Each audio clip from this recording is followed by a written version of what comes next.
Hello friends, नमस्ते, good evening. आज एक नए टॉपिक के साथ हम उपस्थित हैं और आज जो है आपका क्लास 6 का जो है आज हम इतिहास लिए हैं, अतीत से वर्तमान लिए हैं। और इसमें आप देख सकते हैं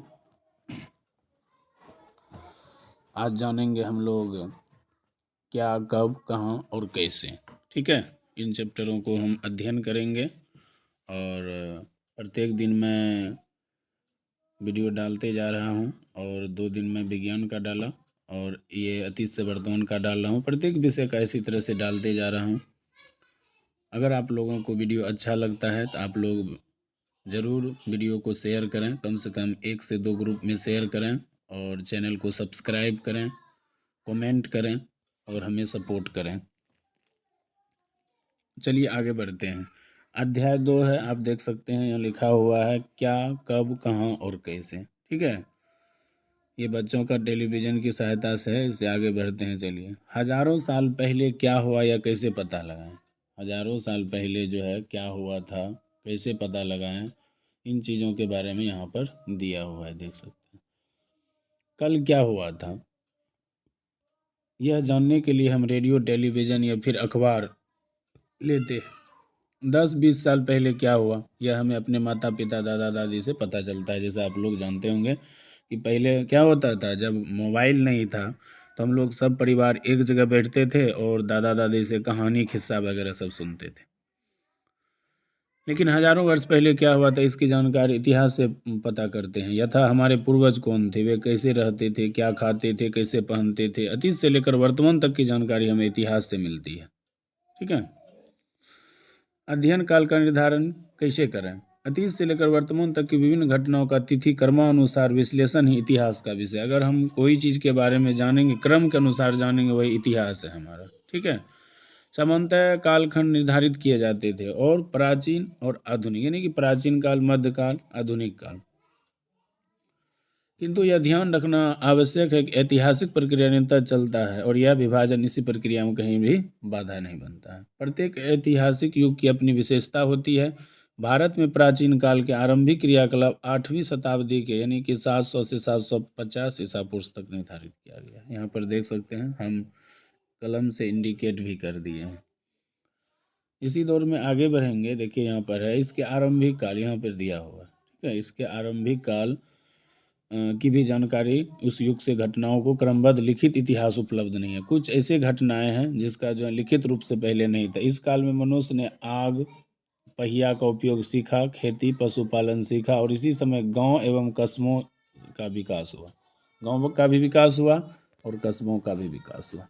ठीक है, चलिए आगे बढ़ते हैं। इसी दौर में देखिए यहाँ पर कहता 8वीं शताब्दी के मध्य 750 तक ये राज्य धीरे धीरे कमज़ोर पड़ने लगे, परंतु ये जो है व्यापार और नगरों का विकास फिर से आरंभ हो गया और 11वीं शताब्दी तक नए सैन्य साधन और उत्पादन तकनीक का विकास हुआ। ठीक है, और यहाँ पर देखिए इस्लाम के माध्यम से नई विचारधारा का भारत में आगमन हुआ और भारत में विशाल साम्राज्यों का गठन संभव हुआ। सांस्कृतिक समन्वय भी हुआ और सामाजिक समन्वय भी स्थापित हुआ। ठीक है, आगे बढ़ते हैं। कहता आधुनिक काल का प्रारंभ, यहाँ पर देख सकते हैं आप, आधुनिक काल का प्रारंभ 18वीं शताब्दी के उत्तरार्ध से होता है और जब पश्चिमी देशों द्वारा नए विचार, प्रशासनिक व्यवहार भारत में लाए गए, इससे शिक्षा, स्वास्थ्य व्यवस्था का अवगमन हुआ और ठीक है, इससे धीरे धीरे और जब आर्थिक संसाधनों की प्राप्ति हुई तो इसी के अंतर्गत इस व्यवस्था को क्या हुआ, उपनिवेशवाद कहते हैं हम लोग। ठीक है ना, उपनिवेशवाद कहते हैं। काल भारत के आधुनिक इतिहास का प्रतिनिधित्व करता है। यहाँ पर देखिए, यहाँ पर जो है दिया हुआ है मानव जाति के इतिहास को हम कैसे जान सकते हैं। अब मानव के बारे में हम लोग जानेंगे। मानव जाति के इतिहास की जानकारी हमें कई स्रोतों से मिलती है। यहाँ पर देखिए बहुत सारा स्रोत है। इन स्रोतों से अतीत में लिखी गई पुस्तकें हैं, कुछ किताबें हैं। इन पुस्तकों को पढ़कर हम ढूंढ सकते हैं उसमें। ठीक है, हम लोगों के जीवन में धार्मिक विचार, मान्यता, औषधियों का विज्ञान आदि विषय पर चर्चा हुई। पुस्तक हाथ से लिखे होने के कारण पांडुलिपि जाती है। ये पांडुलिपि प्राय ताम्रपत्र, यानी कि तार पत्ता सब पे लिखा जाता था, भोजपत्रों सब पे लिखा जाता था। और अब जो है क्या हुआ है, ये पांडुलिपियाँ सब नष्ट हो चुकी है। अब हमें जानकारी मिलती है कि कुछ पुस्तकालयों संग्रहालयों में सुरक्षित की गई खुदाबख्श लाइब्रेरी एवं पालीगंज स्थित भरतपुर के गोपाल नारायण सिंह पुस्तकालय में ऐसी अनेक पांडुलिपियाँ क्या है मिलती है। यहाँ पर देखिए लिखा हुआ। और ये जो है आपका खुदाबख्श, ये पटना में, ठीक है ना, खुदाबख्श लाइब्रेरी। संग्रहालय संस्थान आप पांडुलिपि में देख सकते हैं। इसके अतिरिक्त लिखित स्रोतों में अनेक कविताएं एवं नाटक आदि हैं। इनमें से कई सांस्कृतिक भाषा में लिखे गए हैं, जबकि कुछ तमिल एवं कन्नड़ आदि भाषाओं में। यही देखिए, देख सकते हैं, यही है। यहाँ लिखा हुआ है ताम्रपत्र पर लिखी गई पांडुलिपियाँ। ये चट्टान पर यानी कि पत्थरों सब पर जैसे लिख दिया करता था। जैसे देखिएगा बहुत सारे जो है लोग घूमने जाते हैं तो उसको जो है चिन्ह के तौर पर लिख देते हैं। कहता है हम अतीत की जानकारी अभिलेखों से भी प्राप्त करते हैं। अभिलेख पत्थर की सतह की नुकीले औजारों द्वारा उत्कीर्ण किया जाता है और अभिलेखों को अन्य महत्वपूर्ण लोगों का आदेशों को उपलब्धि वर्णित कर इन्हें ही वैसे जगह, जैसे मान लीजिए अगर हम लोग रामायण महाभारत देखते हैं तो इंडिकेट करने के लिए, सूचित करने के लिए क्या करते हैं, गाछ वगैरह सब, जंगल वगैरह सब में चिन्ह बना देते हैं कि रास्ता हम भटके नहीं। ठीक है। कहता है इसके अतिरिक्त अतीत में बनाई गई एवं इस्तेमाल में लाई गई वस्तुओं के माध्यम से हम अतीत की जानकारी प्राप्त करने में सफल होते हैं। और इसी वस्तुओं में पत्थर, ईंट से बनी इमारतों के अवशेष, औजार यहाँ पर देखिए दिया हुआ है, ठीक ना, हथियार, बर्तन, आभूषण, मूर्तियाँ, चित्र, ये सभी पुरातात्विक स्रोत से मानी जाती है और काफ़ी प्राचीन होने के कारण इन अवशेषों की ज़मीन की खुदाई कराकर प्राप्त किया जाता है। ठीक ना। और जो पुरातात्विक वस्तुओं का अध्ययन करने वाला होता है उसी को पुरातात्विक कहा जाता है। उसको क्या कहते हैं, पुरातात्विक कहते हैं। ठीक है। चलिए यहाँ पर देखिए कुछ चित्र दिया हुआ है, देख सकते हैं, सिक्का है ये और मुहर है, मृदभांड है, ठीक ना, घेलिया टाइप का है। पुरातात्विक वस्तुओं में जानवरों, पक्षियों, मछलियों की हड्डियां भी मिलती है, जिस पर अनुमान लगाया जाता है कि अतीत में किस प्रकार के जीव, मतलब पहले के हमारे पूर्वज किस प्रकार के थे, कैसे थे। अनाजों में कपड़ों के अवशेष प्राप्त हुए, जिससे पता चलता है कि अतीत में उन लोगों के पास खाने के लिए कौन कौन से अनाज थे और लोग किस प्रकार के कपड़े पहनते थे। मैंने बोला नहीं ये बात कि पहले के लोग किस प्रकार, यहाँ पे दिया हुआ किस प्रकार के कपड़े पहनते थे, ठीक ना, अतीत के लोग। चलिए डॉक्टर स्पूनर, यहाँ पर देखिए ये काफ़ी इम्पोर्टेंट होता है, ये घेरा हुआ लाइन, ठीक है ना। डॉक्टर स्पूनर ने पटना के कुम्हार नामक स्थान पर खुदाई द्वारा चंद्रगुप्त मौर्य के राजमहल के स्तंभ निकाले। इस खुदाई में सोने के बैलों के टुकड़े प्राप्त हुए और इससे मगध साम्राज्य की समृद्धि एवं भव्यता पर प्रकाश डाला गया। इस तरह पांडुलिपियों के अभिलेखों के सिक्कों प्राप्त अन्य स्रोतों से आधार पर पुरातत्विक एवं इतिहासकार अतीत का अध्ययन करते हैं और इन्हीं स्रोतों के माध्यम से अतीत की व्याख्या की जाती है। सिक्के शासकों द्वारा जारी किए, यानी कि जो शासन करता था उसी का उस पर जो है ना चित्र वगैरह सब रहता था, नाम वगैरह सब, क्योंकि उस समय राजा का शासन था, जिस पर राजकीय चिन्ह, धार्मिक चिन्ह या कोई लिपि अंकित होती थी। सिक्कों का अध्ययन मुद्रा शास्त्र कहलाता है। इस सिक्कों का अध्ययन क्या कहलाता था, मुद्रा शास्त्र कहलाता था। खुदाई में मिली वस्तुओं के विश्लेषण में समय का निर्धारण करना बहुत महत्वपूर्ण था। तो समय निर्धारण के लिए कई विधियां अपनाई जाती है, लेकिन जो सामान्यतः प्रचलित विधि है उसको कहते हैं रेडियो कार्बन 14 पद्धति। काफ़ी इंपॉर्टेंट है, ये पूछा जाता है, इसलिए इस पर जो है ज़्यादा आप लोग फोकस कीजिएगा, काफ़ी इंपॉर्टेंट है ये चीज़, ठीक है, ध्यान दीजिएगा इस पर। चलिए आगे बढ़ते हैं। रेडियो कार्बन विधि, तिथि निर्धारण का यह काम भौतिक शास्त्री करते थे। सारी वस्तुओं में एक प्रकार के रेडियोधर्मी पदार्थ होता था जो कार्बन 14 कहलाता है, इसी को कहा जाता था कार्बन 14, ठीक है ना। रेडियोधर्मी वे पदार्थ होते हैं जिन निश्चित दरों पे छोटे छोटे कण मिलते हैं। जब मनुष्य, पशु या पौधा जिंदा होते हैं तब जिस मात्रा वायुमंडल से कार्बन 14 लेते हैं उसी मात्रा में रेडियोधर्मिता के कारण वे मरने के बाद उसे खो देते हैं। जब कोई मर जाता है तो वह वायुमंडल से कोई कार्बन 14 नहीं ले पाता है, यद्यपि वह इसे एक निश्चित दर पर खोता रहता है। भौतिक शास्त्र इसी नियम कार्बन 14 की मात्रा का पता लगाकर उस जीव की आयु का, मृत्यु का पता लगाता है कि उसकी मृत्यु कब हुई थी, ठीक ना, याद रखिएगा ये चीज। तिथियों का मतलब, प्राचीन काल में हमारे देश में तिथियों का गणना विक्रम संवत और शक संवत के आरंभ पर होती थी, यानी कि इसी दो पर जो है निर्धारण किया जाता था, विक्रम संवत और शक संवत पर। लेकिन पूरे विश्व में मानक के तिथियों की गणना मुख्यतः ये धर्म प्रवर्तक ईसा मसीह के जन्म, देखिए यही है, यहाँ पर देख सकते हैं, ईसा मसीह के जन्म से होता है। इसमें ईसा मसीह के जीवन के शून्य वर्ष माना जाता है। उसके जन्म के पूर्व की सभी तिथियां आगे अंग्रेजी में बिफोर क्राइस्ट, हिंदी में इसको ईपू अर्थात ईसा मसीह पूर्व लिखते हैं। इसी प्रकार की शुरुआत उनके जन्म के वर्ष हुई, ठीक है ना। और 2009 के बाद जो है डेमिनो लिखा जाता है, यहाँ पर देखिए लिखा हुआ, ठीक है। अर्थात इसका अर्थ हुआ ईसा मसीह के जन्म के 2500 वर्ष पहले का समय। तिथि का निर्धारण देखिए यहाँ पर दिया हुआ है, 50,000 BC, 10,000 BC, 1,000 BC, 500 BC, 100 BC, फिर शून्य हुआ 100 AD, 500 AD, इस तरह से कर कर। अब चलिए हम लोग बात करते हैं भौगोलिक पृष्ठभूमि पर, ठीक है ना। कहता है प्राचीन काल से लेकर अब तक के भारत के इतिहास को समझने के लिए सर्वप्रथम उसकी भौगोलिक रूपरेखा की जानकारी आवश्यक है, और भौगोलिक दृष्टिकोण से भारत को मुख्यतः 4 भागों में बांटा गया है, देख सकते हैं आप। उत्तर के पर्वतीय प्रदेश जो तराई के जंगलों से प्रारंभ होकर हिमालय के शिखर तक फैले हुए, इसमें कश्मीर, कांगड़ा, कुमायूं और सिक्किम के प्रदेश हैं। उत्तर का मैदान जो अपनी उपजाऊ भूमि, यहाँ पर देखिए इसको इंडिकेट करिए, अपनी उपजाऊ भूमि और अधिक पैदावार के लिए प्रसिद्ध है। इसमें सिंधु, गंगा, यमुना सहायक नदियों से सिंचाई का काम, जिसको हम लोग क्या करते हैं, पटवन, यह देश का सर्वाधिक उपजाऊ क्षेत्र है, उत्तर का मैदान, ठीक है ना, याद रखिएगा। दक्षिण के पठार के अंतर्गत उत्तर में नर्मदा, तापी नदी बहती है। इस भाग में मध्य तथा सतपुरा की पहाड़ियां हैं, जो उत्तर भारत के दक्षिण भारत से पृथक करता है। सतपुरा की पहाड़ी जो है उत्तर भारत और दक्षिण भारत को अलग करता है, यहाँ पर देखिए लिखा हुआ है। कहता है सुदूर दक्षिण के मैदान में गोदावरी, कृष्णा, कावेरी के उपजाऊ डेल्टा वाले प्रदेश मिले हुए हैं। यहाँ पर देखिए सब जो है नक्शा में भी दिया हुआ है भारत के उपमहाद्वीप में। भारत उपमहाद्वीप के सीमा पर स्थित पर्वत श्रृंखला भारतीय उपमहाद्वीप पश्चिम तथा मध्य एशिया से अलग करते हैं, लेकिन इन पर्वतों में अनेक दर्रे, रास्ता होता था, 2 पहाड़ के बीच में जो रास्ता होता था उसी को दर्रा कहा जाता है। उसी को क्या कहा जाता है, दर्रा कहा जाता है, याद रखिएगा।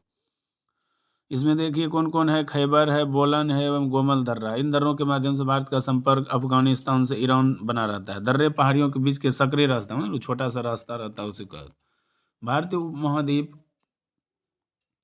के उत्तरी पश्चिमी क्षेत्र में मेहरगढ़ जैसे स्थान, जहां लगभग 6000 ईसा पूर्व में लोग सबसे पहले गेहूं, यहाँ पर देखिए गेहूं तथा जौ जैसी फसलों का उपजाना आरंभ किया। भेड़, बकरी, गाय, बैल पशुओं से पालतू बनाना शुरू किया। उत्तर पश्चिमी क्षेत्र में सिंधु, इसकी सहायक नदियां बहती थी। सहायक नदियां आगे चलकर एक बड़ी नदी में मिल जाती है, ठीक ना। लगभग 4700 यानी 2500 ईसा पूर्व साल पहले इन्हीं नदियों के किनारे नगरीय सभ्यता का विकास हुआ। यानी कौन नदियों के, सिंधु, ठीक ना, याद रखिएगा। सिंधु नदी के किनारे जो है क्या हुआ, नगरों का विकास हुआ। उपमहाद्वीप के उत्तर पूर्व में देखिए, ये काफ़ी इंपॉर्टेंट है, एग्जाम में पूछा जाता है ये, देखिए उपमहाद्वीप के उत्तर पूर्व में गारो, खासी, जनयंतियाँ, मिस्मी और नागा पहाड़ियाँ हैं। पहाड़ियों के नाम पर ही यहाँ के आदिवासी, यानी कि जो पहाड़ी का नाम था उसी के नाम पर ही सब आदिवासी वहाँ रहते थे।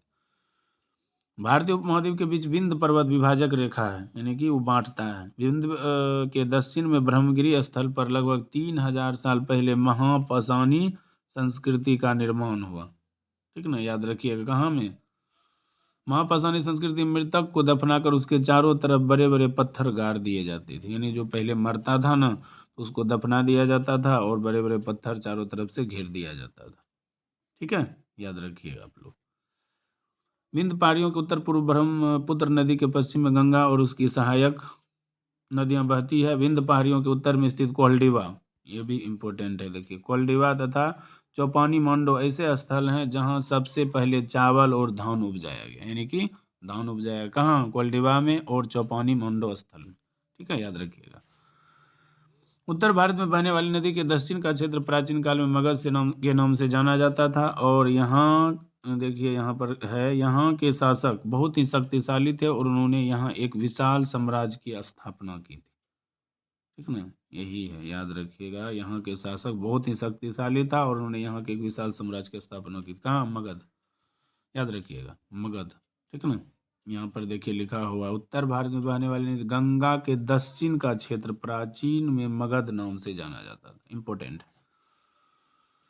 भौगोलिक रूपरेखा के इस विवरण से स्पष्ट है कि उपमहाद्वीप यदि अलग अलग क्षेत्रों में अलग अलग ढंग से मानव समाज का निर्माण कर रहे थे, परंतु ये कभी एक दूसरे से अलग नहीं थे, यानी कि जुड़े हुए थे, पहले भी जुड़े हुए थे। ये लोग ऊंचे पर्वतों, पहाड़ियों, रेगिस्तानों, नदियों तथा समुद्रों में जोखिम उठाकर एक क्षेत्र से दूसरे क्षेत्र की यात्रा करते थे और उपयोगी वस्तुओं का खरीद बिक्री करते थे। इसके अलावा लोगों को शिक्षा देने के लिए धार्मिक गुरु भी हमेशा भ्रमण करते रहते थे, यहाँ तक कि भारतीय उपमहाद्वीप के लोग खैबर, देख लीजिए यहाँ पर, भारतीय महाद्वीप के बाहर के लोग खैबर, बोलन और गोमल के रास्ते भारत आ रहे थे। वही जो बताए दर्रा आपको। इस आवागमन से हमारी संस्कृति परंपरा, यानी कि क्या करते थे लोग, एक दूसरे से मिलने के लिए जोखिम उठा करके भी जाते थे ताकि वहाँ की सभ्यता, संस्कृति के बारे में जान सकें। जैसे हम लोग भी जाते हैं कहीं तो वहाँ के वेशभूषा को समझते हैं। अब चलिए हम लोग जानते हैं देश का नाम, हमारा देश का नाम जो है ना कैसे हुआ, भारत, उसके बारे में जानते हैं। ठीक है, चलिए हम अपने देश के लिए प्राय इंडिया तथा भारत जैसे नामों का प्रयोग करते हैं। इंडिया शब्द इंडस से निकला है, जिसे संस्कृति में सिंधु कहा जाता है। लगभग 2500 वर्ष पहले उत्तर पश्चिम की ओर से आने वाले ईरानियों और यूनानियों ने सिंधु को हिंदोस अथवा इंडोस कहा। इसी नदी के पूर्व में स्थित भूमि प्रदेश को इंडिया कहा। फारसी में यह शब्द हिंद एवं हिंदुस्तान के नाम से उत्पत्ति का कारण था।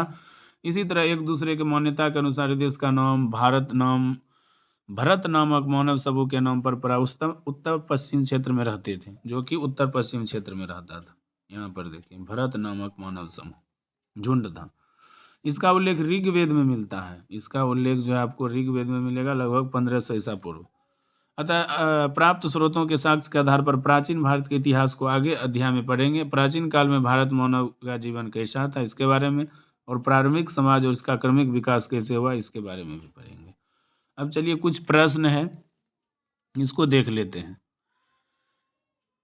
आइए याद करें। कहता है वस्तुनिष्ठ प्रश्न है, मनुष्य, पशु या पौधे के अवशेष की प्राचीनता का निर्धारण किस विधि से करते हैं? अभी आपको हम बताए थे, इस विधि का नाम है कार्बन 14 पद्धति विधि से उसके अवशेष के बारे में, उसकी आयु के बारे में पता करते हैं। ठीक है, अगला है देखिए आपका ख नंबर का, उत्तर भारत को दक्षिण भारत से कौन सा पर्वत, अभी तुरंत आपको बताए थे, विंध्य पर्वत जो विभाजक के रूप में काम करता था, यानी कि बांटने का काम करता था, ये है। ठीक है ना, जैसे अभी देखिए बिहार को गंगा नदी 2 भाग में बांट देती है, दक्षिणी बिहार और उत्तरी बिहार। इसी तरह से चावल का प्रमाण कहाँ से मिलता है, तो ये जो है कोल्डिहवा से मिलता है, आप ये बात जानते हैं। ठीक ना, और आपका चावल का प्राचीन प्रमाण कोल्डिहवा से मिलता है। और कुछ क्वेश्चन है देख लीजिए, यहाँ पर खाली स्थानों को भरें, यानी कि कालांतर, यानी कि कलन के क्षेत्र के अधीन जो है, आप यहाँ पर कलन के क्षेत्र के अधीन जो है ना क्या हुआ था, विशाल साम्राज्य की स्थापना हुई थी। भौगोलिक दृष्टिकोण से भारत को 4 भागों में विभाजित किया गया है। ठीक है, डॉक्टर स्पूनर ने कुम्हरार नामक स्थान की खुदाई करवाई थी।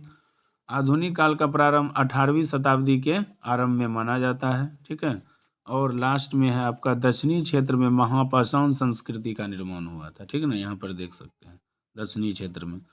तो इस प्रकार आज आप लोगों को क्लास 6 का मैंने जो है अतीत से वर्तमान इतिहास का जो है पहला चैप्टर कब, कहाँ और कैसे विस्तार पूर्वक समझाया, बताया। अगर आप लोगों को यह वीडियो अच्छा लगा हो तो आप लोग जो है ज़्यादा से ज़्यादा वीडियो को शेयर कीजिएगा और लाइक कीजिएगा और चैनल को सब्सक्राइब कीजिएगा, क्योंकि अगर आप लोग सपोर्ट करते हैं तो हम इसी तरह का वीडियो आपको प्रोवाइड करते रहेंगे। और हम आपको बता दें कि यह सबों के लिए, यह जो वीडियो है ये सब के लिए है, सभी लोग इसको पढ़ सकते हैं और तैयारी कर सकते हैं। आपको कोई भी कंपटीशन में SCRT और NCRT से ही सवाल रहता है, इसीलिए करके आप बेझिझक इससे तैयारी कर सकते हैं, इसमें कहीं कोई दो राय नहीं है। अगर आप लोग का इसी तरह से भरपूर प्यार मिला तो हम आगे भी प्रयास करेंगे कि इस तरह का वीडियो आपको प्रोवाइड करते रहेंगे। और हमें, अगर आप लोग लाइक करते हैं तो हमें मोटिवेट मिलता है, हमें खुशी मिलता है कि हम अधिक से अधिक मेहनत करके आपको ज़्यादा से ज़्यादा कंटेंट प्रोवाइड कर सकते हैं। ठीक है, तो आज की वीडियो में बस यहीं तक। बहुत बहुत धन्यवाद, thank you, best of luck.